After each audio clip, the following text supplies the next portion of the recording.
why all you see are deer. When you go turkey hunting, have you ever wondered why all you see is nothing? I wonder the same thing sometimes. I think the reason is that the farm animals tell the wild animals when the seasons are happening. Hello, my name is Devine.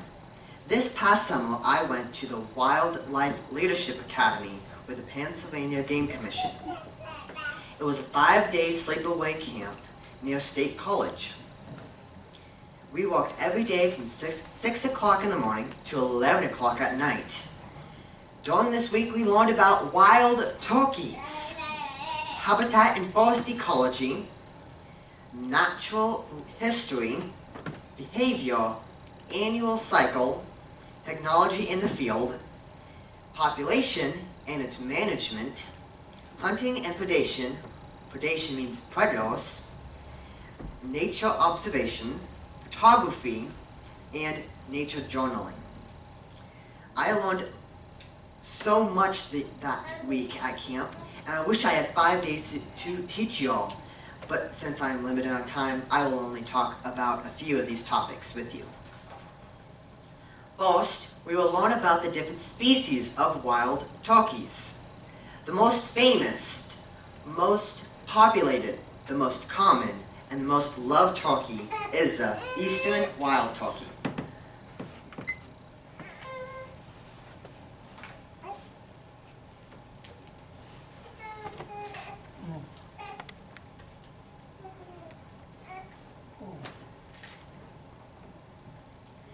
They are called the eastern wild turkey because they live on all of the eastern side of North America.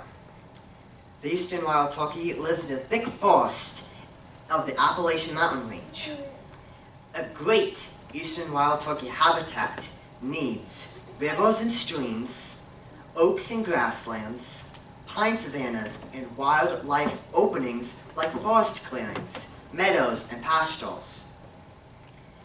Their favorite foods are insects and acorns. They also love eating plants, leaves, apples, and other fruits, berries, vegetables, small amphibians, and mice, but they are much harder to catch. I have this map here. This map shows where every species of turkey lives. As you can see, the blue represents the eastern wild turkey. They live on all of the eastern states and stops halfway.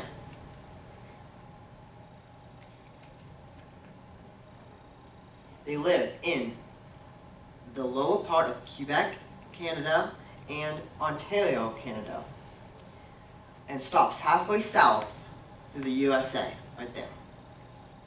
They've also been introduced to Washington, California, and Oregon, up there. And they're thriving there. The next turkey I'm going to talk about is the Osceola wild turkey.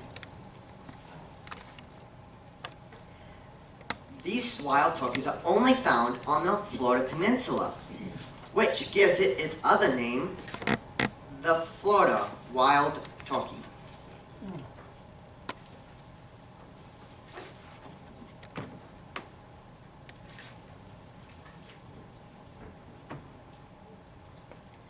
So the tan, or the brown, represents the Florida wild turkey, or the Osceola wild turkey, because they're only found on the peninsula of Florida.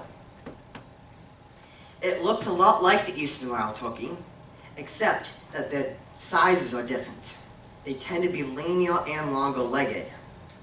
The Florida wild turkey lives in the thick vegetation and swamps of Florida. They can eat a wide variety of leaves, grass, seeds, berries, insects, worms, snails, frogs, and small reptiles. Now the next one is the most beautiful wild turkey, the Merriam wild turkey.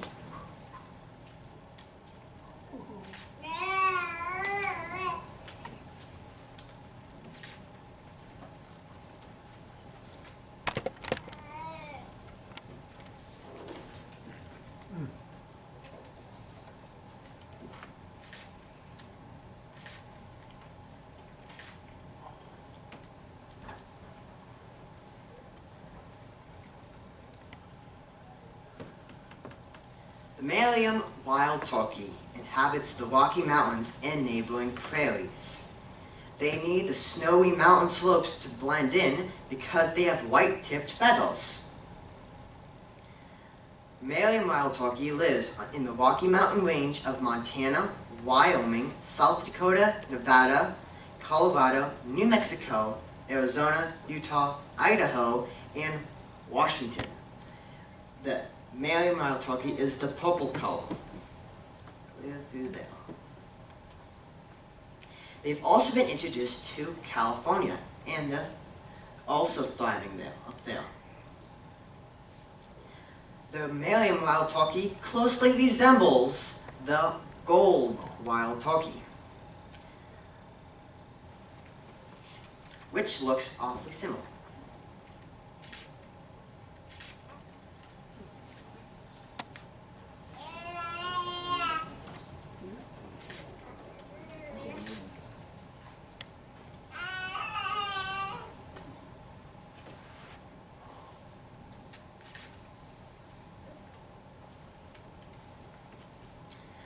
The gold wild turkey has an almost gold color or tan color to its tail feathers. The gold wild turkey lives in the lower Rocky Mountains only in Mexico, New Mexico, and Arizona. As you can see, the yellow represents the gold wild turkey. Mexico, New Mexico, and Arizona.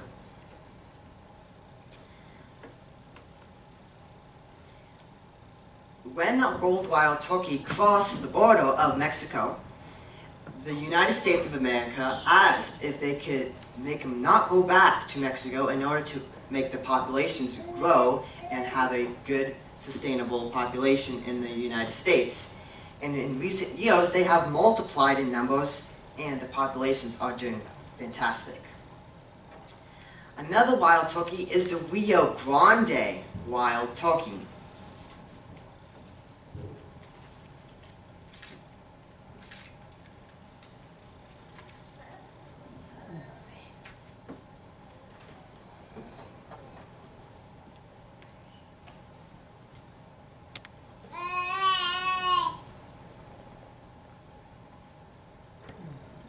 The Rio Grande wild turkey lives in the central plains of the United States. They look like the eastern wild turkey, but they have a reddish color and almost a yellowish buff or tan color to their tail. Rio Grande wild turkeys live in Texas, Oklahoma, and Kansas. As you can see here, is the orange color. Also, they live in Mexico, just a few spots. They've also been introduced to Utah, Colorado, Nevada, California, Oregon, and Washington. And they're doing great there too.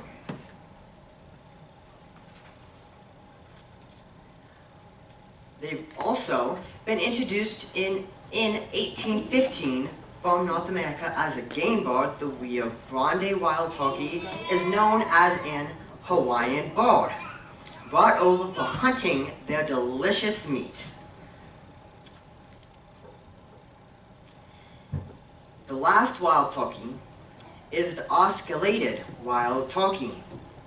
It has the most color and almost looks unreal and even made up.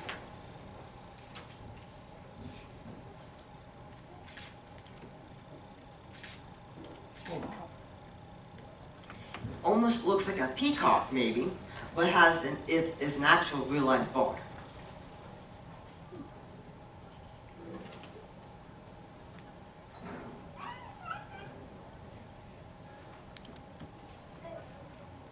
They live only in Mexico and northern Guatemala, and neighboring countries right there, and they're colored pink. And the fun fact about them is that they can't grow a beard. They're the only wild turkey that doesn't grow a beard. Now you see here, this green color here, and up there, and a few over there. That's hybrid turkeys. The reason that they're hybrids is that the Rio Grande wild turkey, which is the orange, it got too big of a population, and the eastern wild turkey got too big of a population, and the purple, the Merriam wild turkey, got too big of a population that their flocks started to combine and started having hybrid turkeys within them, and then they started growing together. And this is what some hybrid wild turkeys look like. I mean, it's in the snow, but they have a whiter color to their feathers and look pretty much white, almost.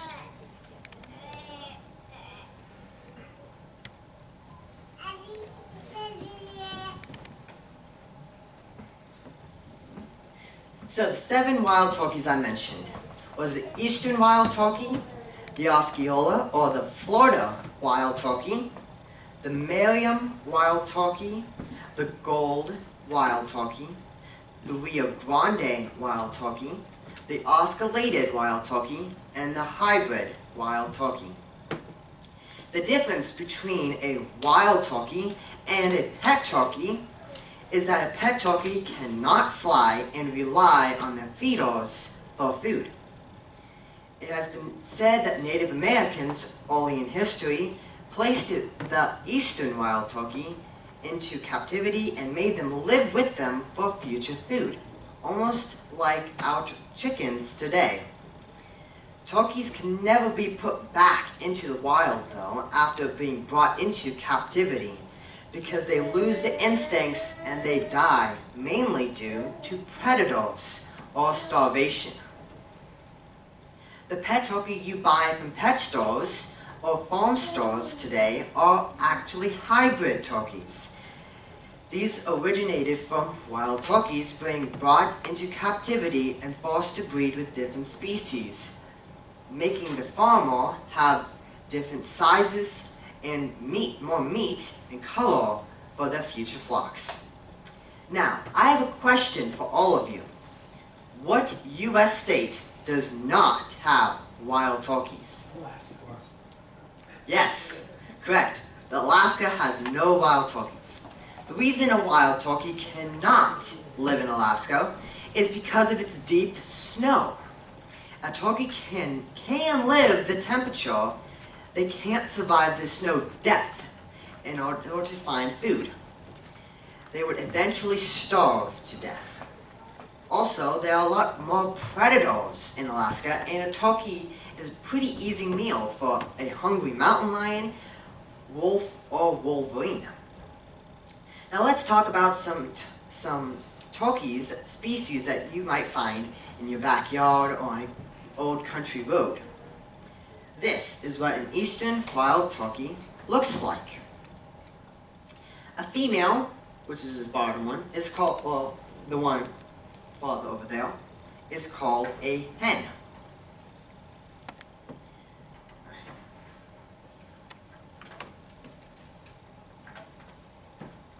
And a male is called a gobbler, or a tom. A juvenile gobbler is called a jake, and a juvenile hen is still called a hen, and a baby turkey is called a poult. To tell the difference between the tails of a juvenile and an adult is that the juvenile tail middle feathers are taller than the adult feathers because these feathers are grown in to the adult size and the other feathers have not.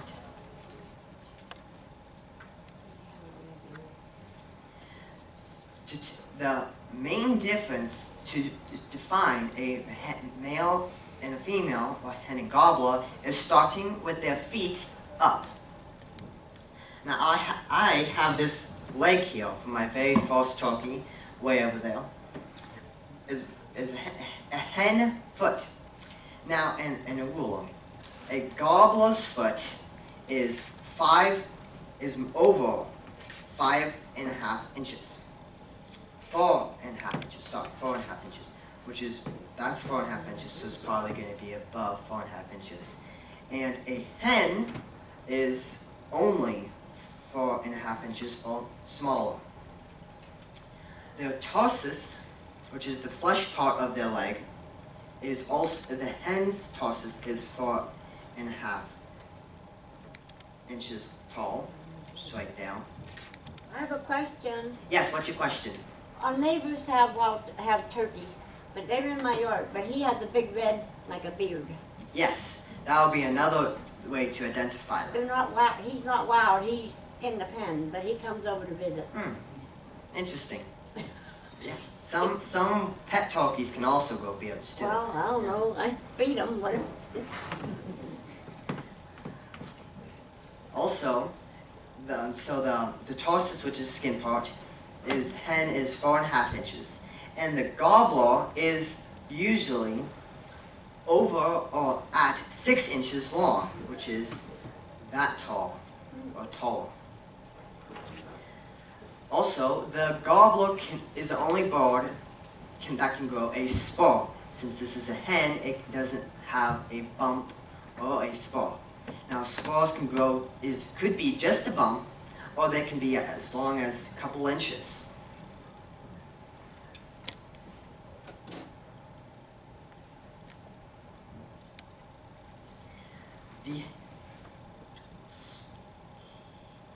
The head of a gobbler has no feathers, and this is a photo right here. The head of a gobbler has no feathers on the neck or the crown. It has the colors of red, white, and blue, and has the bumps right here for helping it gobble.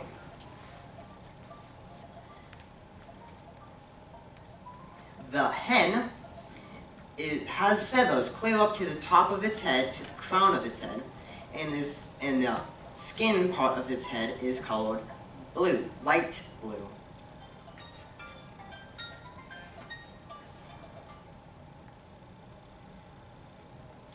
Next is the gobbler's breast feathers, are black tipped.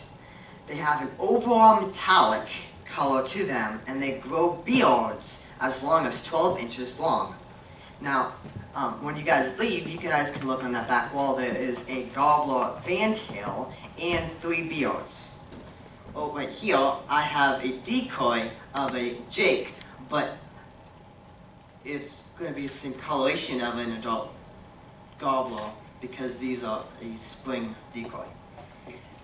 So it has that overall metallic color to the decoy. It also has those metallic or golden color to their feathers right there. Right here I got some more feathers of what a gobbler tail feather might be. So this is the tail, the longest part of the tail. Next would be the middle feather, which would be right there. And then the very beautiful part, the metallic color to it, as you can see right here, goes right next, underneath that.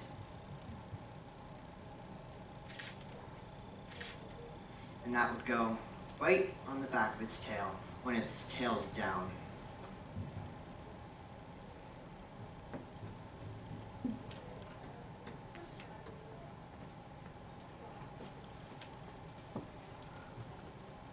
Right like that. When it's down, and then when it's up, it has that big fan like you can see when you leave. The hen's breast feathers are buff-tipped, and the overall color is a dull light brown. This decoy is a hen decoy. As you can see, it has that darker brown color to it, and has hair growing up. Not hair, feathers growing, a kind of plastic feathers growing up, and it has that overall darker, has that nice dark line here, as you can see. They also don't usually grow beards, but a few have been able to, and you might come across a hen with a beard every once in a while. Now, I have seen a bearded hen before. My dad and I were archery deer hunting in a property near Grove City. That Wolf Creek flows straight through.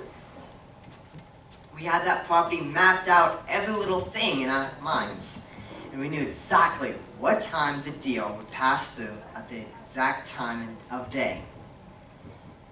We also knew that there were probably a flock of turkeys on each corner of the property. We knew that no matter what happens each day, that one or two flocks of turkeys would come and visit us, saying hello. That morning we were hunting a patch of eastern hemlocks that we called our hemlock haven. The turkeys there loved the open bottom of the hemlocks and the coverage of the top of the hemlock trees. That day, the deer decided to walk the swamps back to their bedded area over Wolf Creek, so we waited to see the turkeys. Eventually, they showed up, and one of the hens in the back of the flock had a beard, a really nice long beard, and I was very confused about this because back then I didn't know any better. I thought that maybe it was a gobbler or a jake, but Dad said that it was a bearded hen. The reason a hen can grow a beard is because when a hen is at an old age, it can change its feather colors and can grow a beard at the old age. So if you see a bearded hen, it's usually old. Using the beard to decide to shoot while hunting is not a good decisive factor. There are 2 hunting seasons in Pennsylvania. The first season is in the spring, after the majority of the hens are bred for only bearded birds. That includes bearded hens and bearded gobblers. It is asked that the hen won't get shot because that's what keeps the population going, but you are allowed to shoot a bearded hen as long as the beard is present. During the spring, you could also shoot one bearded bird, bring it home, tag it, bring it home, go to the store, and buy a second bearded bird tag as long as the hunter has a valid wild turkey license. You aren't allowed more than 2 bearded birds per spring season. The second season is in the fall for all turkeys. You are only allowed to shoot 1 turkey per fall season, whether it's a gobbler or a hen. During the season, any turkeys can be shot because jakes, which are juvenile gobblers, are difficult to identify compared to the hen this time of year. The hens are harvested more than gobblers in the fall because there are more of them and they're easier to find. In my life, I have shot 1 turkey on Thanksgiving, a hen. Dad and I were hunting on the other side of the property in Grove City, but Dad, Grandpa, and I were the only people to hunt there on every season. There were 2 guys from Pittsburgh that would come for the season of rifle deer season. We were sitting on the edge of the eastern hemlocks, this patch of hemlocks we called Hemlock Haven, where a large raised box blind stood, which we loved and called home during all hunting seasons. For this hunt though, we were sitting on the ground about 50 yards from this ground blind. It was about 100 yards to Wolf Creek to our left, about 100 yards to the road behind us, about 300 yards to the property owner's house to our right, and about 100 yards to where the hens, or the turkeys, were roosted in front of us from the previous night. We heard the turkeys making their morning turkey calls. So Dad started making morning turkey calls back at them. They were responding to us, and we knew that this was a golden hunt. We knew that this was a golden hunt because when turkeys communicate like that, that's how they tell each other where they're located and where they need to go in order to flock up again. Before the turkeys flew down, we heard something walking toward us from the creek to our left. We thought that it was a deer at the beginning until we realized that it was another hunter stalking Dad's turkey calls. Now, it is illegal in Pennsylvania to stalk a wild turkey for this reason that you might shoot another hunter. The guy that was stalking us saw us but couldn't make sure that we weren't turkeys. His shotgun was aiming straight at us, ready to fire. Dad, luckily, had a hat that flipped inside out to orange, so Dad moved his hand slowly to his head and flipped his hat out as quickly as possible to the fluorescent orange. And the guy, feeling stupid, whipped his gun down and walked pretty steadily out of there. So Dad put his hat back on, orange side out.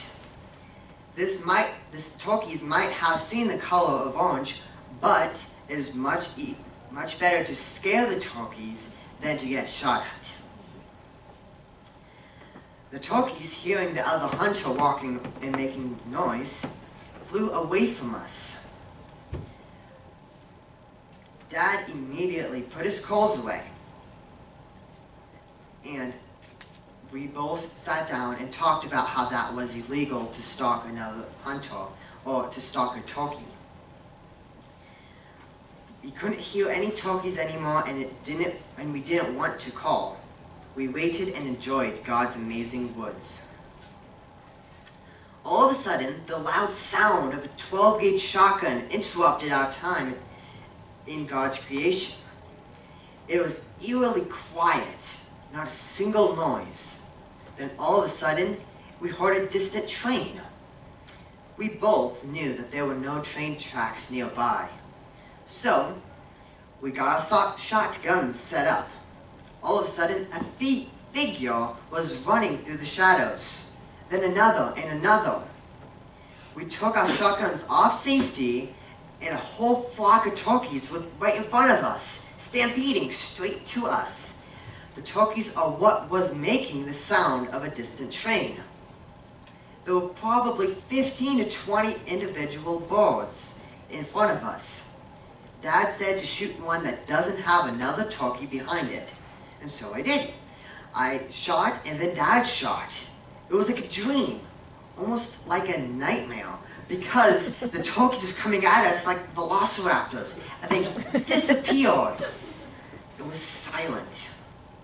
Dad and I looked at each other, amazed at what just happened. We got up and looked around the woods and saw nothing. And then we heard a turkey flapping its wings in nearby sapling trees. So we walked over there, and we saw that it was injured, but not gone yet. So we decided to look over the terrain for Dad's maybe turkey. But we couldn't find another turkey for Dad. His shot must have missed, or because there was no trace of a dead or dying turkey.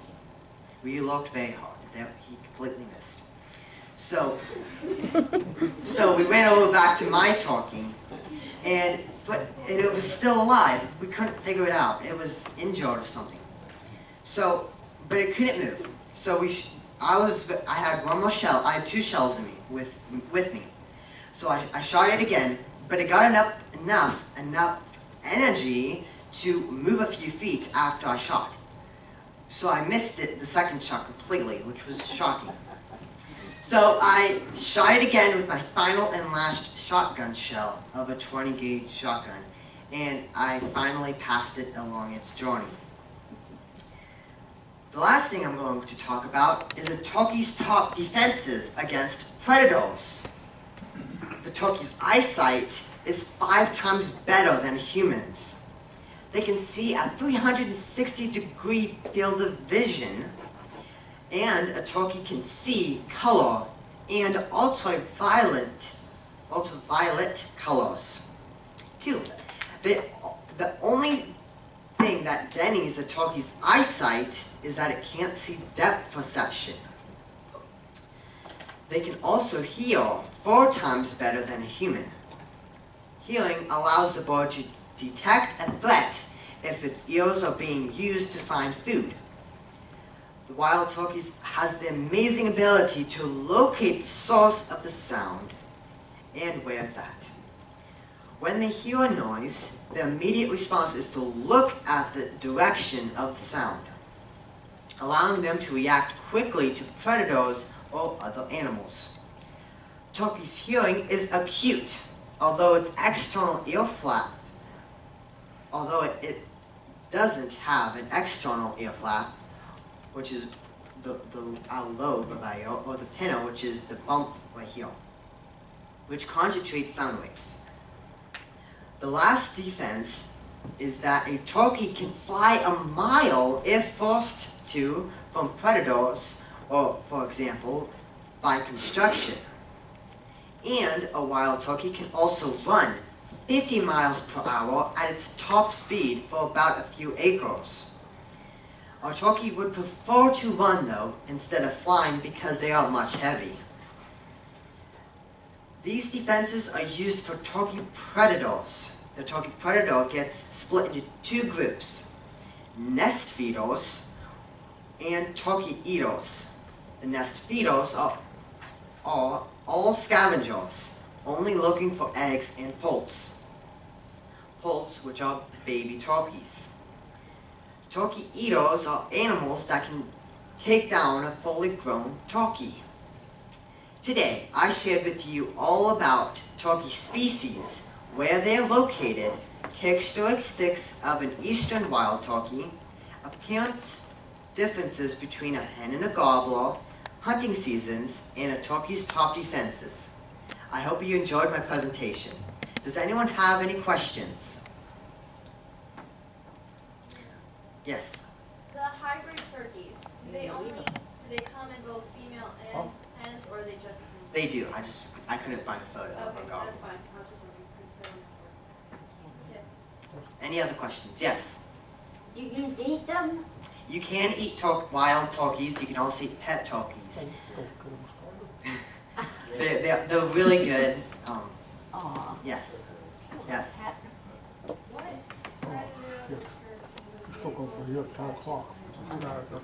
A coyote or a red fox would be able to take down a fully grown wild turkey. Now you would think a black bear would, right? But a black bear doesn't want a fast-moving predator, a fast-moving prey, because they are big and fat and they prefer berries and vegetables and fruits. Easy food, yeah. Anyone else have any questions? Yes? Can you hunt the turkeys in southern Mexico? You can. People have shot all 7 turkeys. It's very hard to get a tag for out of country animal, but you are able to. Do you know what the cost would be for that? I have no idea what the cost would be, but I think it would be a really cool hunt. Yeah, I was gonna say, would you want to go somewhere? Absolutely. Yeah. Any other questions? Yes. Those types. Not you. Not you, Bill. Yes, what do you have a question? He wants to know about the spurs. The spores. So, I wish I had. So, this is a hen foot, but a spur would be a pretty decent bump, about the size of the nail on your pinky, maybe, probably a little smaller, just above the back toe, and they would come out a couple inches and so. What is the purpose For defending itself against other gobblers or against predators. Usually if a turkey is in a fight and it's a gobbler, well, all turkeys, if they're in a fight, would probably die, but if they are in a fight, the gobbler would probably win the most because they have that spot that they can dig in and get good damage. Yes, Belle, what's your question? You have tiny feathers up here. Are those for baby turkeys, or are they from the base of the fan? I have some, yeah, I have poult feathers here. I have some of these feathers. These are poult feathers. They're fluffy, and they have just a little bit of feather. Well, I don't know if this one I don't think is a poult feather, but the fluffiness and the little coloring on the edge means that it's a poult feather. And I also have here a breast feather, which I think this is a gobbler feather because it has that metallic color to them, and which would be found on all of the breast and back area. I also have here some wing feathers, which would be found on the wing, and you can tell the difference between which wing is a left and right wing. As you can see, this wing is going to your guys' left, and this one's pointing to the right. So you can, that's a cool fact about that. And after tonight's over, everyone can come up and look at the different pictures and the feathers. You can touch the feathers and you can have fun looking at stuff. Yes? An alligator would be able to eat a turkey, but they wouldn't try to unless the turkey was standing next somewhere near, and the alligator was probably with it with the tail. It was really desperate. But a turkey has 5 times better eyesight. They can see almost, like, it's very hard to capture a wild turkey. They use a cannon, I forgot what it's called. It's a cannon, I forgot what exactly the word it's called, but it's like a cannon net that they use to capture a wild turkey in the wild, to transport them to different places, like how they brought the eastern wild turkey to Washington, Oregon, and California is because they used the rocket net to use dynamite in the rockets to blast out there to get the fastness so the turkeys can still get captured, which is really cool. I can teach you all about that later, David.